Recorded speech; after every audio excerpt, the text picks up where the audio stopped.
suatu daerah atau suatu tempat yang banyak untuk memanggil arwah orang mati, maka akan terkena kutuk alam kubur.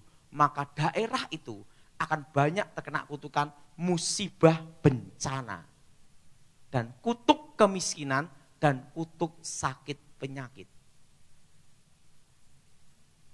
Contohnya, yang berbahagia ialah mereka yang mendengarkan firman Allah dan yang memeliharanya. ya, arwah orang yang meninggal itu tahu masa lalu dan masa akan datang. Ini saya semua tahu masa lalu dan masa akan. Nah, makanya peramal itu rata-rata pakai roh arwah orang mati. Karena dipercaya arwah orang yang meninggal tahu masa lalu dan masa akan datang. Makanya pada waktu zaman SDSB, Rebo malam Kemis, yang tidak mimpi dipaksa mimpi, betul? Betul? Yang ketawa pelaku. Sampai di kuburan, sampai kemana. Karena dipercaya arwah orang meninggal tahu masa lalu dan masa depan. Ingat, tahu masa lalu dan masa apa? Masa depan. Nah, plus dia tahu, setan itu tahu masa lalu, tapi tidak tahu masa depan. Tetapi bisa merekayasa supaya itu terjadi. Makanya ramalan yang bicara pribadi pasti tepat. Ramalan yang bicara negara atau dunia atau kampung pasti gagal. Kenapa gagal? Karena tidak semua manusia di kampung itu menyerahkan dirinya ke setan. Setan tidak tahu masa depan, tapi tahu masa lalu. Kok tahu Pak Daud? Karena dulu praktek. Misalnya, ini sebelum saya bertobat, saya ramal bapak ini.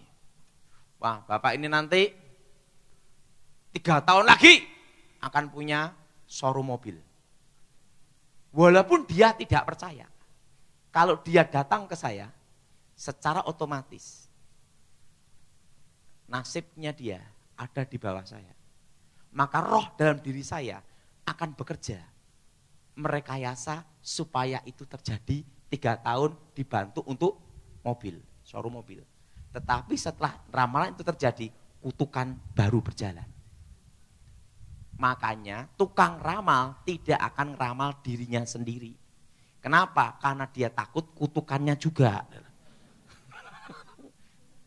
Jelas? Nah, tapi ramalan yang bicara negara atau dunia pasti gagal. Karena tidak semuanya mereka menyerahkan masa depan nasibnya ke setan. Makanya ramalan tahun 2000 jam 00 akan terjadi kekacauan di dunia. Terjadi enggak? Tidak terjadi. Karena itu bicara tentang dunia. Ingat, bumi dan isinya ini, ingat, masih dalam kendali Tuhan. Enggak usah banyak-banyak. Ramalan tentang presiden salah banyak. Dulu meramal Megawati jadi presiden. Muncul apa? SBY. Banyak ramalan paranormal, ramal Prabowo jadi presiden. Yang jadi Jokowi. Karena apa? Ingat, masa depan dan negara ini masih dalam kendali Tuhan. Dan tidak semua manusia ada di Indonesia ini menyerahkan dirinya ke setan.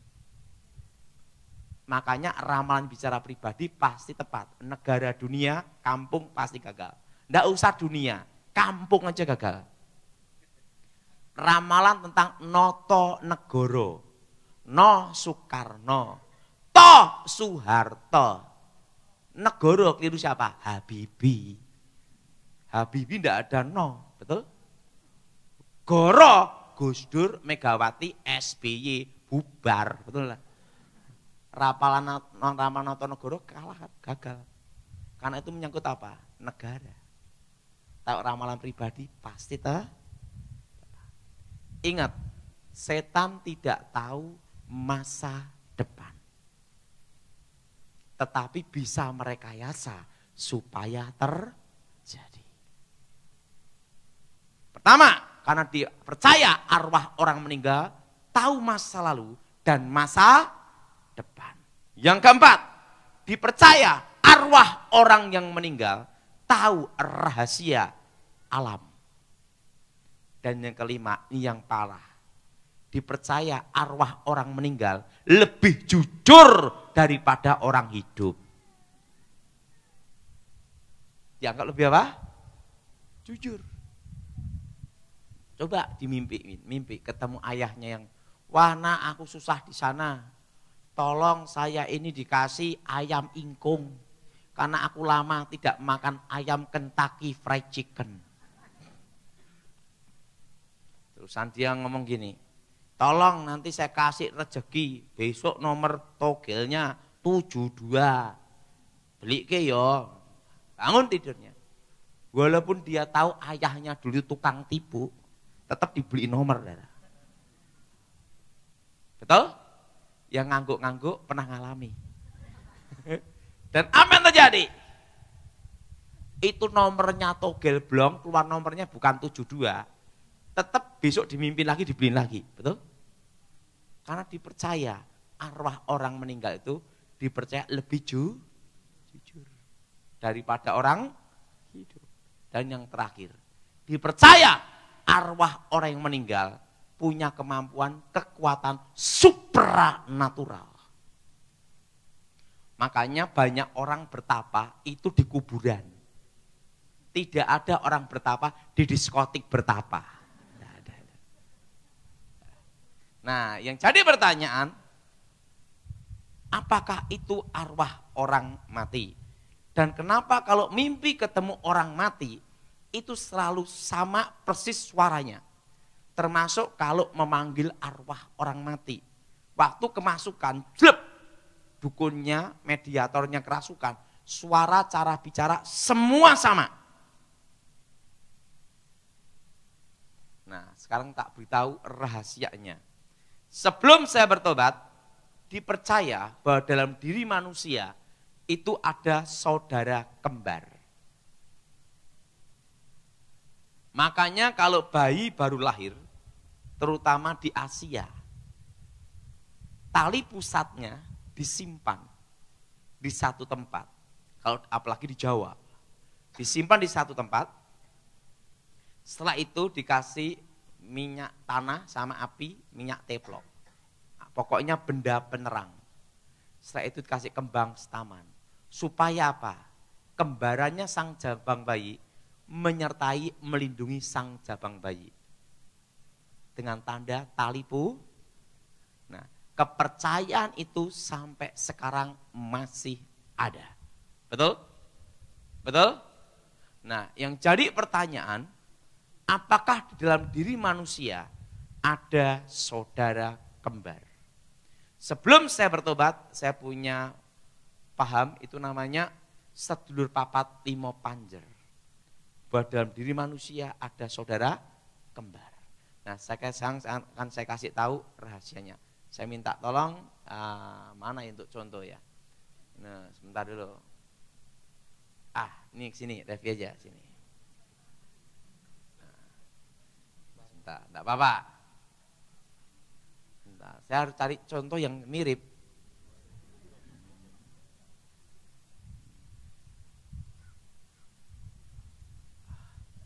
Saya minta Bapak ini aja ke sini, Pak. Ya, contoh. Untuk jadi setannya. Bayangin.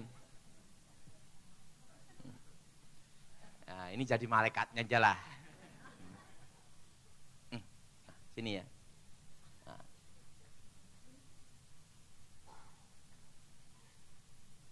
Ini rahasianya. Nah, sini. Waduh, Goliat kamu. Namamu siapa? Stanley. Nah, Stanley. Saya kasih nama Bejo aja dah. Ingat, ada nama yang sangat artinya bagus sekali. Tetapi kalau orang punya nama itu malu sekali. Itu apa? Bejo. Artinya apa? Berun. Coba tadi kasih nama Bejo. Pasti bingung dia. Sebelum si Bejo sebesar ini, pasti pernah menjadi seorang bayi.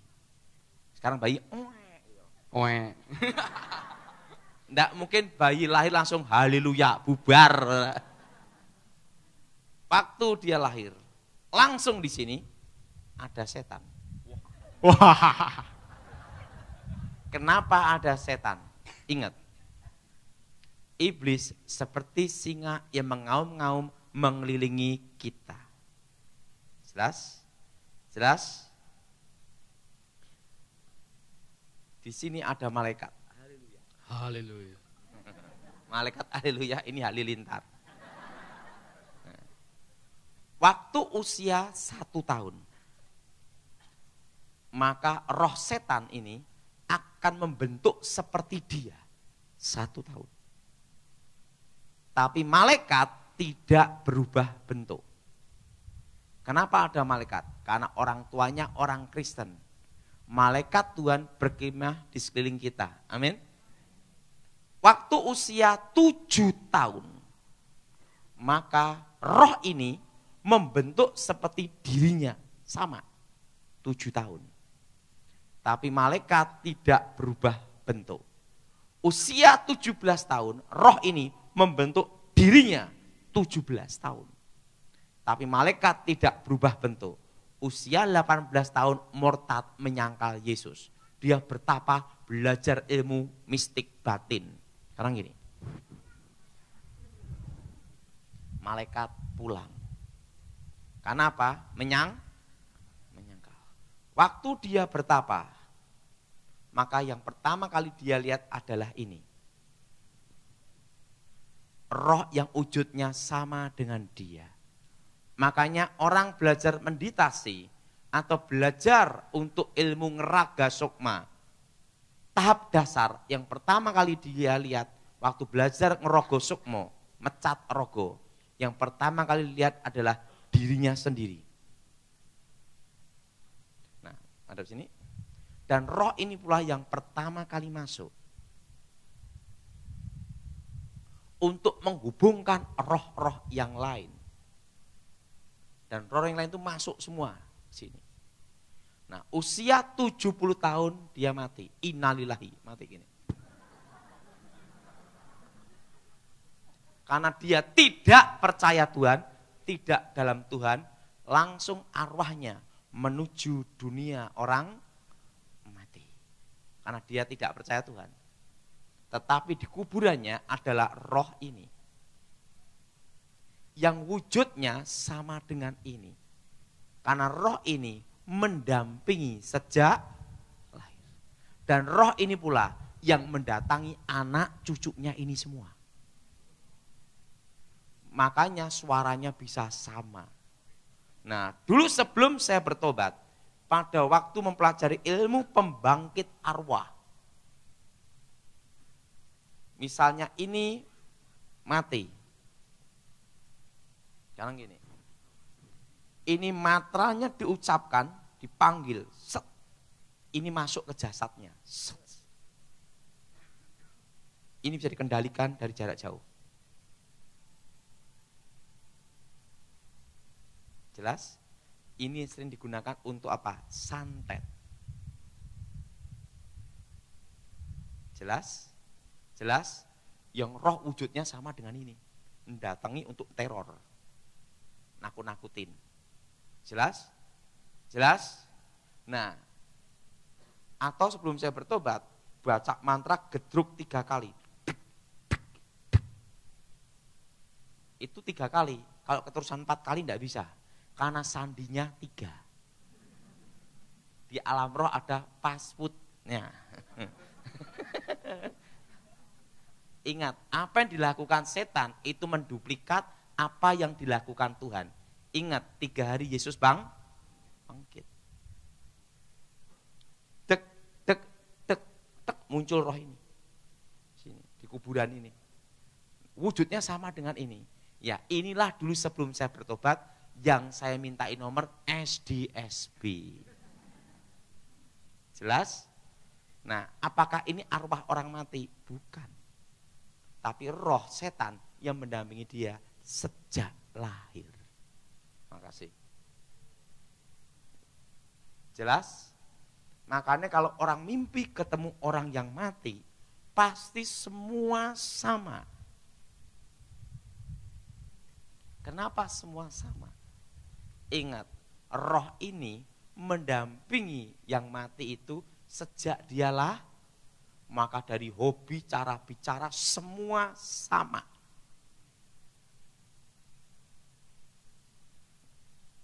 Nah, apa kutukan orang yang memanggil arwah orang mati? Ada. Namanya kutuk alam kubur. Nah, dulu sebelum saya bertobat namanya menggugat, mengganggu arwah. Nah, namanya kutuk alam apa? Suatu daerah atau suatu tempat yang banyak untuk memanggil arwah orang mati, maka akan terkena kutuk alam kubur. Maka daerah itu akan banyak terkena kutukan musibah bencana. Dan kutuk kemiskinan dan kutuk sakit penyakit. Contohnya Papua. Papua adalah satu pulau yang luar biasa. Emas ada, bahkan orang berjalan di atas emas, betul? Namanya privat, betul? Betul? Emas ada, uranium ada, minyak ada, batu bara ada, semua hasil tambang yang berharga itu banyak ada di Papua, betul? Betul? Tetapi wilayah itu banyak pemanggilan pemujaan arwah. Penghormatan bayangin, penduduknya miskin-miskin. Betul? Betul? Betul? Kalimantan. Kalimantan sebenarnya adalah satu pulau yang kaya raya. Minyak, gas, batu bara, hasil hutan. Tapi ingat, banyak penduduknya sana miskin-miskin, betul? Dan banyak apa? Musibah, bencana. Tidak usah banyak-banyak. Indonesia harusnya adalah negara yang kaya raya di Asia.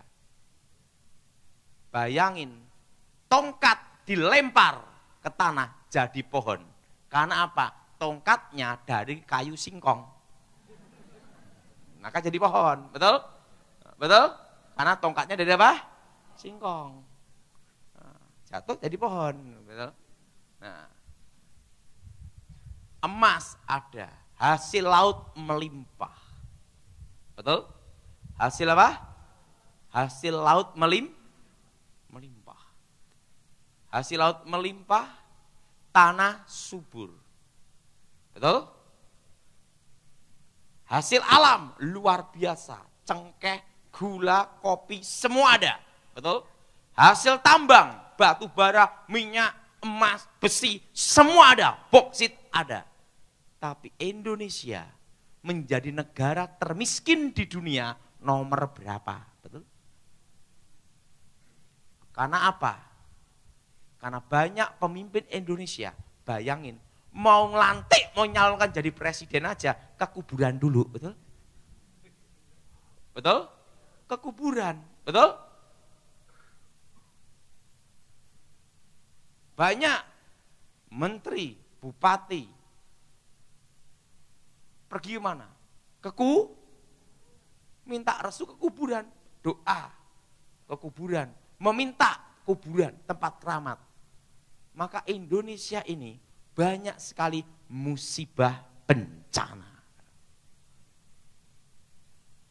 Karena yang mengikat Indonesia ini adalah kutuk alam kubur. Langit menjadi tembaga, tanah menjadi besi. Jelas? Jelas? Kayak Toraja. Banyak pemanggilan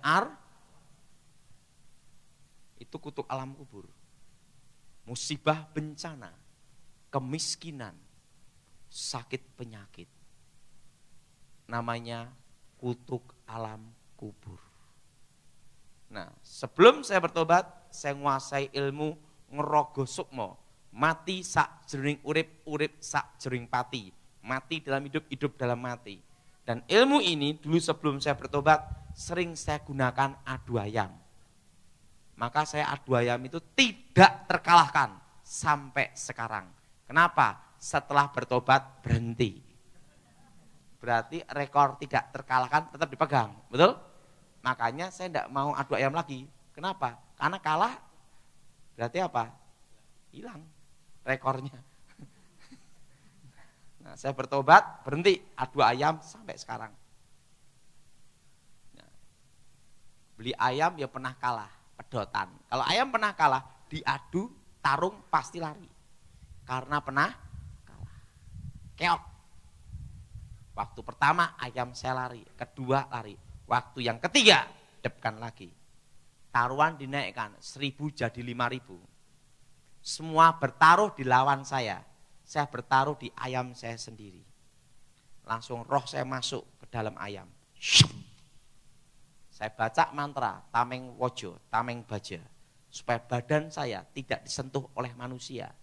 Karena disentuh, keterusan mati. Dan enggak boleh lama-lama, maksimal 1 jam. Itu napas, itu berhenti, tapi peredaran darah tetap jalan. Itu bahayanya bisa mati, keterusan mati. Makanya cepet-cepet, enggak sampai 1 jam harus cepet balik. Kenapa? Kelamaan keterusan karena betul-betul jantung berhenti bener nanti. Langsung, syep, masuk ke ayam, jebret, keok, menang. Karena yang di dalam ayam saya sendiri. Menang adu ayam.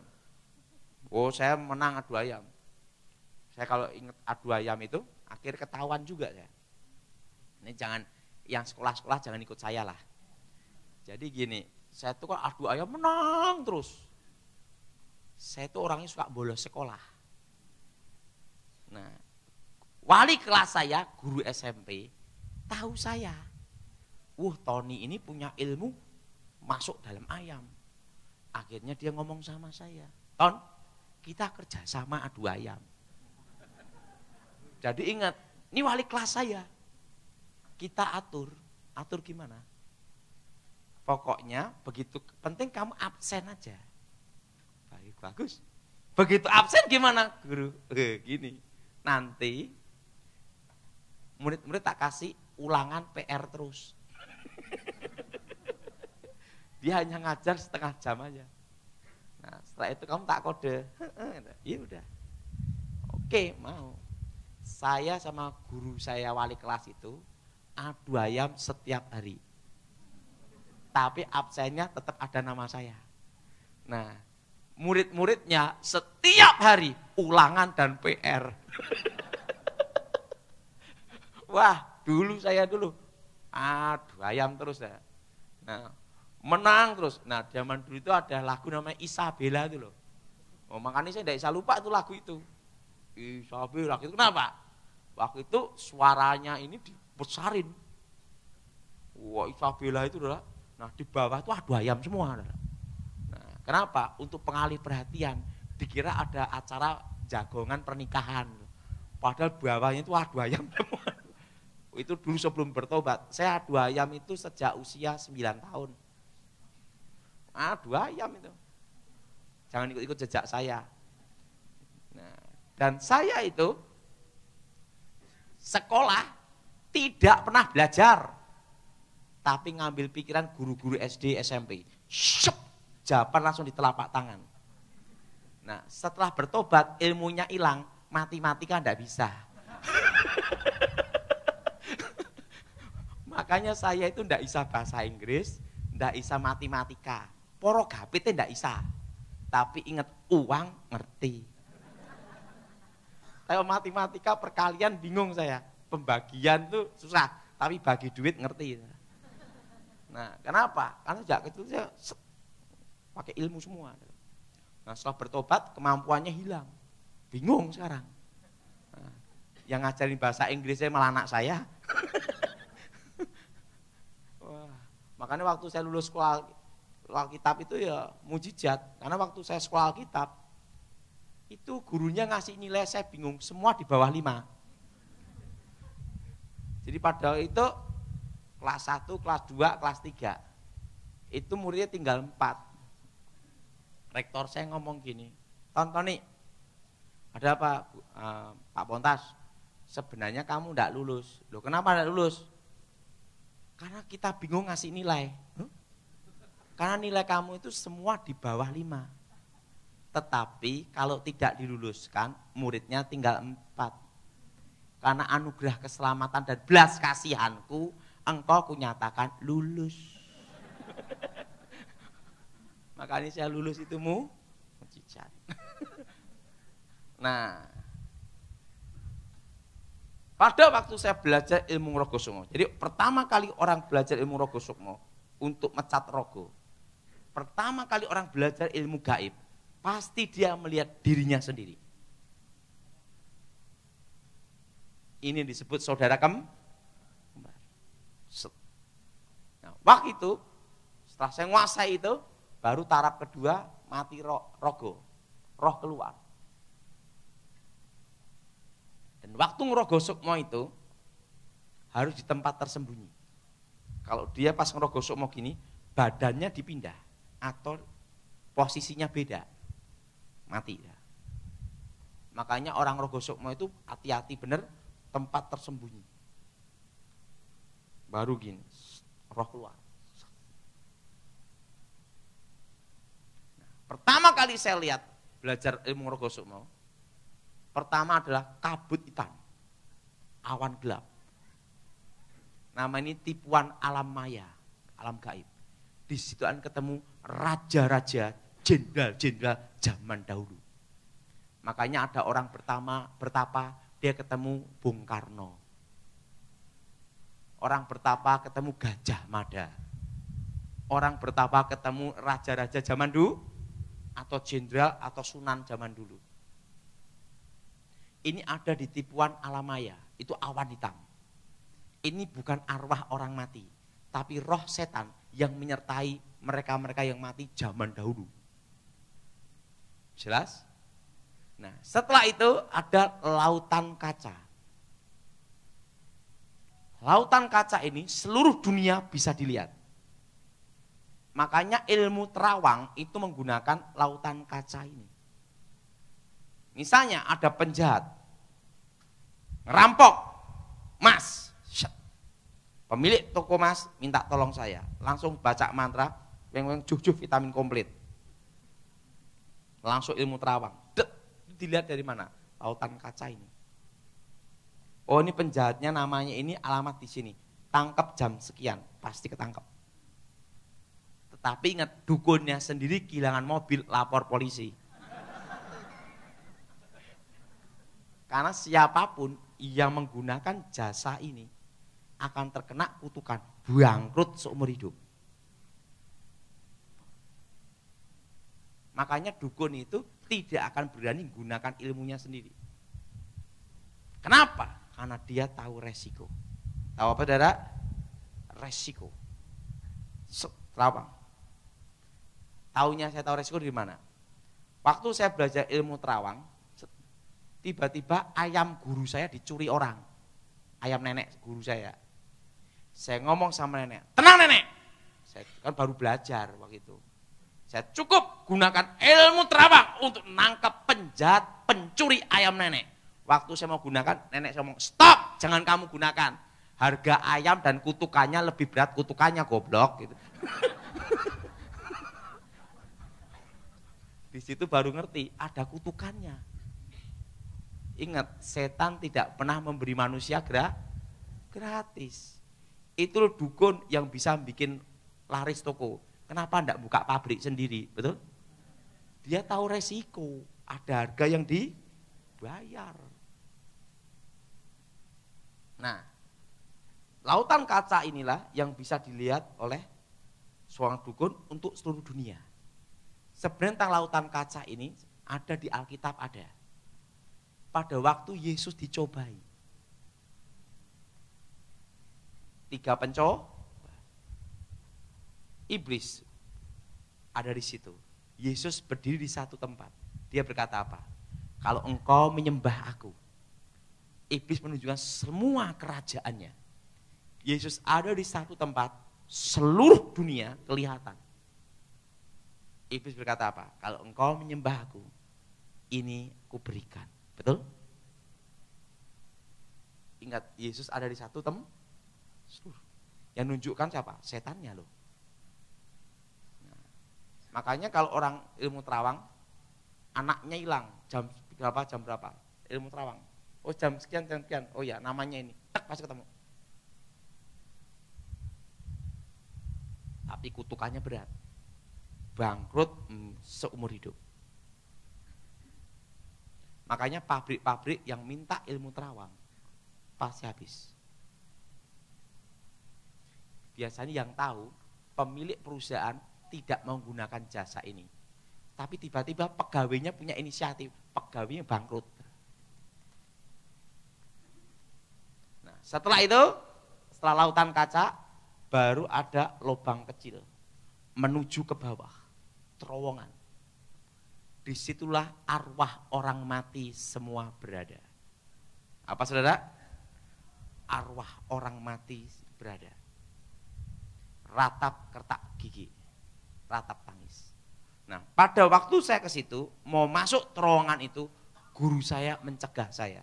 Stop sampai di sini. Kenapa kakek? Kalau kamu masuk terowongan itu, kamu tidak bisa kembali ke dunia orang hidup. Makanya banyak orang bertapa, masuk situ keterusan mati. Tidak bisa balik. Jelas? Jelas? Saya tanya sama guru saya, kenapa? Di situ ada hukum kodrat alam, garis dari takdir sing kuwasa yang maha kuasa. Setelah saya bertobat baru ngerti, ada jurang pemisah. Jadi kalau kita mati dalam Tuhan, detik itu juga roh kita langsung ke Firdaus untuk menunggu hari pembagian mahkota, memerintah bersama Tuhan. Amin. Amin. Memerintah apa? Bersama Tuhan. Itu di satu tempat. Tapi yang tidak dalam Tuhan atau yang mati bunuh diri, itu langsung ke terowongan alam kematian. Kalau di Alkitab namanya dunia orang mati. Masuk situ dan tidak bisa kembali ke dunia orang hidup. Waktu hembusan nafas terakhir. Jadi ingat, 7 harian, 40 harian itu tidak ada. Ada yang mati, nanti rohnya gentayangan cari siomay, bakpao, mie ayam. Itu tidak ada. Nah, kalau yang menampakkan diri itu siapa? Ingat, roh setan yang menyamar. Kalau itu orang yang bunuh diri, berarti roh setan yang menyamar orang yang bunuh diri itu. Yang mendampingi sejak lahir. Maka sama. Jelas? Jelas? Nah, tentang kitab ini, apakah ini arwah Samuel? Pertama, suatu hukum roh, perlu kita tahu, suatu roh yang bisa dipanggil dukun, maka pangkat roh itu lebih rendah daripada sang dukun. Presiden panggil menteri, karena menteri di bawah presiden. Betul? Menteri manggil presiden, menterinya besok dipecat. Betul? Betul? Betul? Ingat. Dukun sama nabi, pangkatnya tinggi mana? Nabi. Kenapa roh ini bisa dipanggil dukun? Berarti tingkat roh ini di bawah dukun, sang pemanggil. Peraturan dunia perdukunan, suatu roh yang bisa dipanggil pasti pangkatnya lebih rendah. Kayak pengambilan pusoko, jimat. Jimat bisa disedot jarak jauh, berarti jimat itu kekuatannya masih di bawah dukun. Roh setan dalam diri dukun, sehingga bisa diambil pusakanya. Tapi coba pusaka yang lebih hebat rohnya daripada rohnya dukun, pasti tidak bisa diambil. Harus apa? Bertapa untuk ngambil pusaka itu. Roh ini bisa dipanggil datang. Ingat, ini bukan arwah Samuel, karena pangkatnya lebih rendah daripada dukun. Kedua, muncul dari dalam bumi. Sesuatu yang dari Tuhan itu datang dari atas. Elia dan Musa. Siapa saudara? Elia dan Musa. Roh ini keluar dari dalam bumi, dalam tanah. Berarti apa? Gendruwo. Konteks ilahi di sini bukan konteksnya Saul, penyembah Tuhan yang hidup.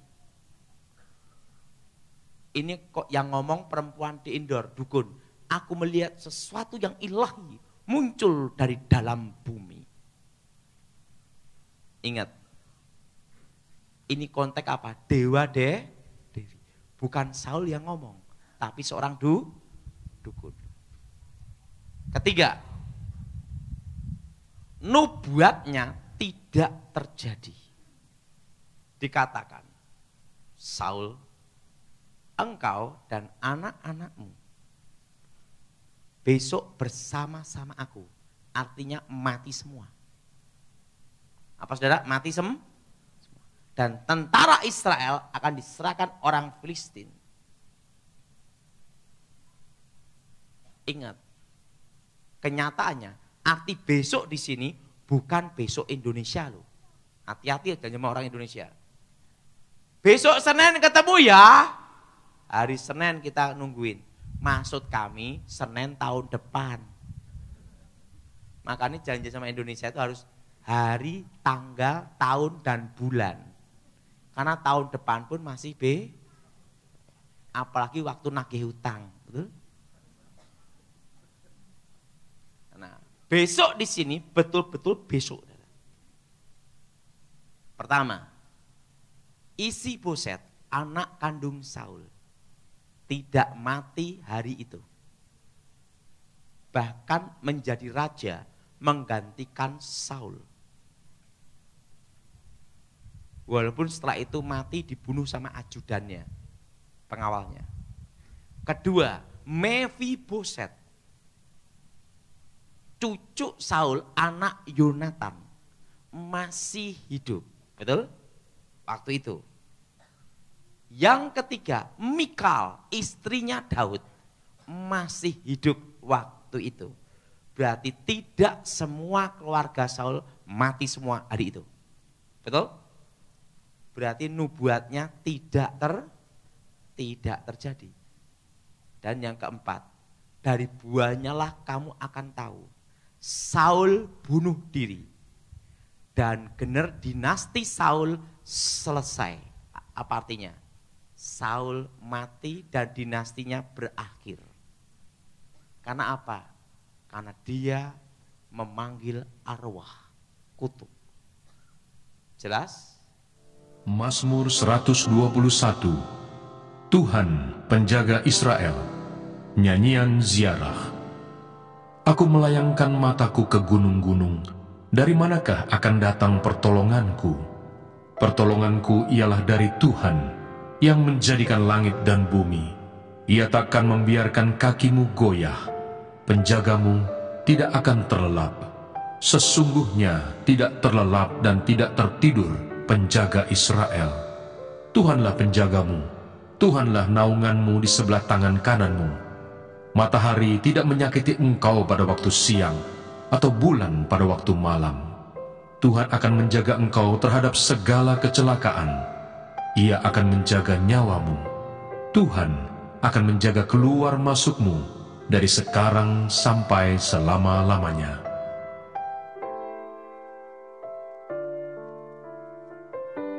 Mazmur 122. Doa sejahtera untuk Yerusalem.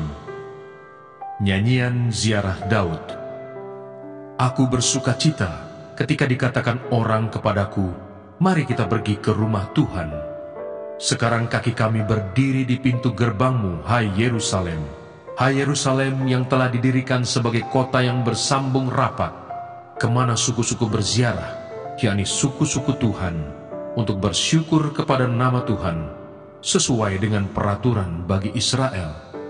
Sebab di sanalah ditaruh kursi-kursi pengadilan, kursi-kursi milik keluarga Raja Daud. Berdoalah untuk kesejahteraan Yerusalem. Biarlah orang-orang yang mencintaimu mendapat sentosa. Biarlah kesejahteraan ada di lingkungan tembokmu dan sentosa di dalam purimu. Oleh karena saudara-saudaraku dan teman-temanku, aku hendak mengucapkan, semoga kesejahteraan ada di dalammu. Oleh karena rumah Tuhan Allah kita, aku hendak mencari kebaikan bagimu. Mazmur 123. Berharap kepada anugerah Tuhan. Nyanyian ziarah. Kepadamu aku melayangkan mataku, ya Engkau yang bersemayam di surga. Lihat, seperti mata para hamba laki-laki memandang kepada tangan tuannya, seperti mata hamba perempuan memandang kepada tangan nyonyanya. Demikianlah mata kita memandang kepada Tuhan Allah kita, sampai Ia mengasihani kita. Kasihanilah kami ya Tuhan, kasihanilah kami, sebab kami sudah cukup kenyang dengan penghinaan. Jiwa kami sudah cukup kenyang dengan olok-olok orang-orang yang merasa aman, dengan penghinaan orang-orang yang sombong.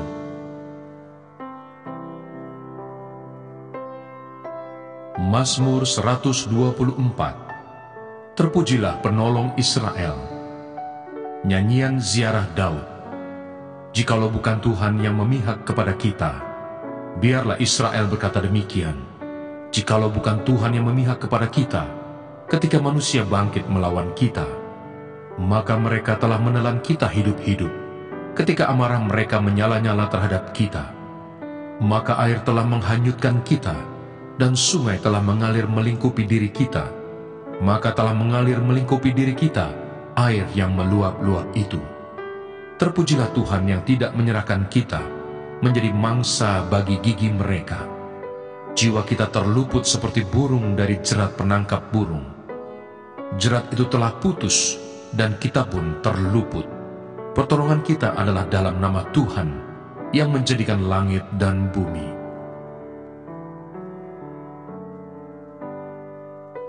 Mazmur 125.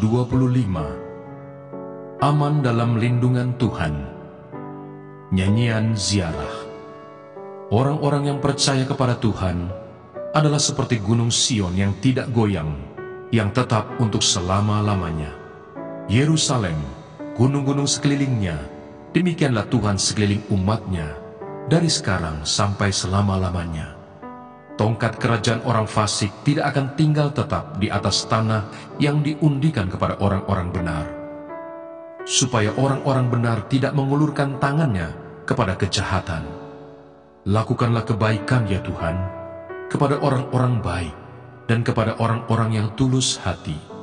Tetapi orang-orang yang menyimpang ke jalan yang berbelit-belit, kiranya Tuhan mengenyahkan mereka bersama-sama orang-orang yang melakukan kejahatan. Damai sejahtera atas Israel. Mazmur 126. Pengharapan di tengah-tengah penderitaan. Nyanyian ziarah. Ketika Tuhan memulihkan keadaan Sion, keadaan kita seperti orang-orang yang bermimpi. Pada waktu itu mulut kita penuh dengan tertawa, dan lidah kita dengan sorak-sorai. Pada waktu itu berkatalah orang di antara bangsa-bangsa, Tuhan telah melakukan perkara besar kepada orang-orang ini. Tuhan telah melakukan perkara besar kepada kita, maka kita bersuka cita. Pulihkanlah keadaan kami ya Tuhan, seperti memulihkan batang air kering di tanah Negeb. Orang-orang yang menabur dengan mencucurkan air mata akan menuai dengan bersorak-sorai. Orang yang berjalan maju dengan menangis sambil menabur benih, pasti pulang dengan sorak-sorai sambil membawa berkas-berkasnya.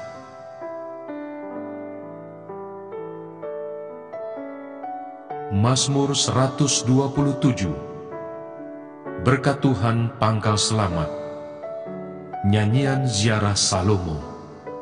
Jikalau bukan Tuhan yang membangun rumah, sia-sialah usaha orang yang membangunnya.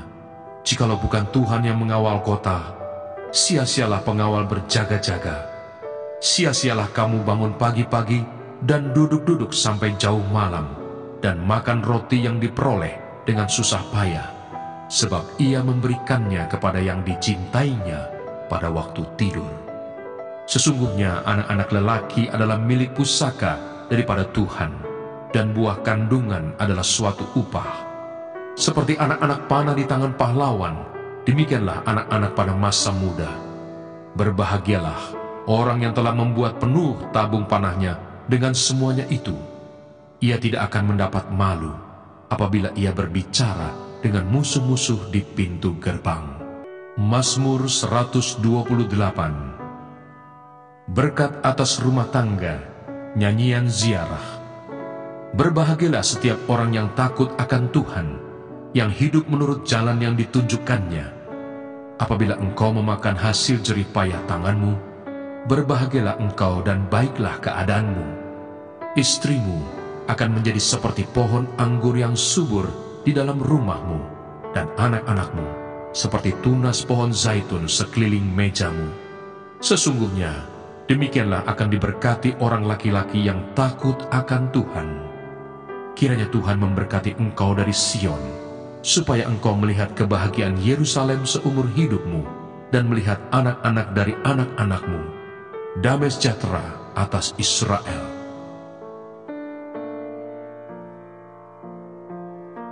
Mazmur 129. Terluput dari kesesakan, nyanyian ziarah. Mereka telah cukup menyesakkan aku sejak masa mudaku. Biarlah Israel berkata demikian. Mereka telah cukup menyesakkan aku sejak masa mudaku, tetapi mereka tidak dapat mengalahkan aku. Di atas punggungku pembajak membajak, membuat panjang alur bajak mereka. Tuhan itu adil. Ia memotong tali-tali orang fasik. Semua orang yang membenci Sion akan mendapat malu dan akan mundur. Mereka seperti rumput di atas sotoh, yang menjadi layu sebelum dicabut, yang tidak digenggam tangan penyabit, atau dirangkum orang yang mengikat berkas, sehingga orang-orang yang lewat tidak berkata, "Berkat Tuhan atas kamu, kami memberkati kamu dalam nama Tuhan." Mazmur 130. Seruan dari dalam kesusahan, nyanyian ziarah. Dari jurang yang dalam aku berseru kepadamu ya Tuhan. Tuhan, dengarkanlah suaraku.